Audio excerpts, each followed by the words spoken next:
Indore couple case में एक के बाद एक चौंकाने वाली बातें सामने आ रही हैं। अब राजा की हत्या को लेकर एक और बात सामने आई है और वो ये है कि राजा की हत्या किसी एक नहीं बल्कि कई लोगों ने मिलकर की है। दरअसल इंदौर से हनीमून के लिए शिलांग के पर्यटन क्षेत्र में गए राजा रघुवंशी की हत्या के पीछे 2 से 3 लोगों का हाथ हो सकता है और लूट के इरादे से हत्या की गई है। ये आशंका परिजनों ने जताई है। राजा की धारदार हथियार से हत्या करना और फिर उसे 5 फीट ऊंची रेलिंग से नीचे फेंकना किसी एक व्यक्ति का काम नहीं हो सकता है। बुधवार को खाई में मिली जैकेट को जांच के लिए फॉरेंसिक लैब में भेज दिया गया है।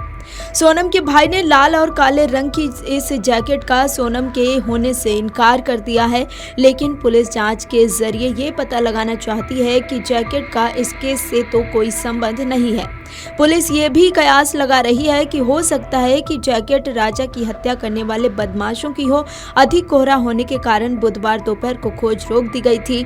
गुरुवार सुबह फिर खोजी दल मौके पर पहुंचे। सोनम को खाई में खोजने की कवायद की गई। ड्रोन उड़ाकर भी खाई में सोनम को खोजा गया, लेकिन कुछ पता नहीं चला। ये जैकेट उस स्थान पर मिली है जहां कुछ देर के लिए किराए पर ली गई स्कूटी रुकी थी। पुलिस अधिकारियों ने जीपीएस ट्रैकर के जरिए पता लगाया था कि किराए पर ली गई स्कूटी एडी व्यू पॉइंट पर रुकी थी। सोनम की तलाश के लिए उस स्थान पर फोकस किया जा रहा है। इस क्षेत्र में एक झरना भी है, वहां भी सोनम को खोजा जाएगा। बता दें कि शिलांग जाने के बाद 11वें दिन यानी बीते सोमवार को इंदौर निवासी राजा रघुवंशी का शव पुलिस ने बरामद किया था, लेकिन उनकी पत्नी सोनम का पता 14वें दिन भी नहीं चला है। 2 दिन तक सोनम का पता नहीं चलने के बाद राजा के भाई विपिन मंगलवार को शव लेकर इंदौर के लिए निकले थे। बुधवार को हवाई जहाज से राजा का शव इंदौर लाया गया और अंतिम संस्कार किया गया। वहीं अफसरों ने बताया है कि राजा की हत्या में जिस धारदार हथियार का उपयोग किया गया है वो नया है। इससे ये भी अनुमान लगाया जा रहा है कि हत्या सुनियोजित तरीके से की गई और उसके लिए हथियार खरीदा गया था।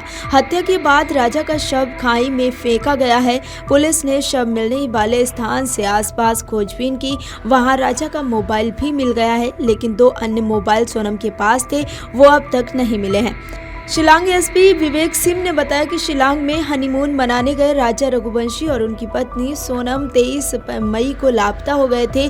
पुलिस ने राजा की हत्या में इस्तेमाल हथियार भी जब्त किया है। हत्या के पीछे कौन है, इसका कारण पता लगाया जा रहा है।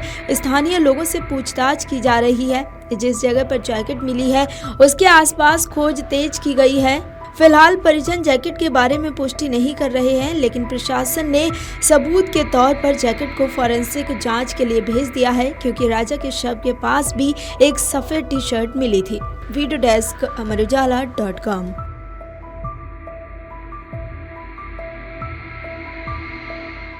अगर आप ये वीडियो YouTube पर देख रहे हैं तो हमारे चैनल को सब्सक्राइब करें और बेल आइकन को दबाना ना भूलें। अगर आप Facebook पर ये वीडियो देख रहे हैं तो हमारे पेज को लाइक करें।